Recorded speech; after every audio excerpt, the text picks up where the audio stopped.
2022 година с 974 алкохолни питиета. Решил да направи повече и по-сложни коктейли, за да привлича клиенти. И така реших да направя запитване. Възможно ли е да направя такъв рекорд? Казаха ми от централата на Гинес, да, възможно е. Имам около 10 на собствени рецепти, като няколко от тях са с документ за оригиналност. За Пенчо Пенев барманството не е просто професия, а начин на живот. Аз съм щастлив.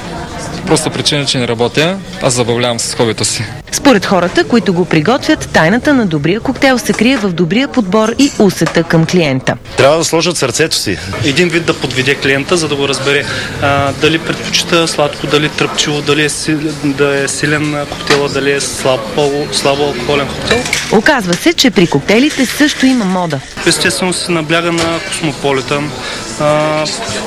В момента безспорен хит е мохитото. Времето за направата на един такъв коктейл отнема не повече от 3 минути. Така се разделяме. Благодаря ви, че избрахте новините на ProBG. Останете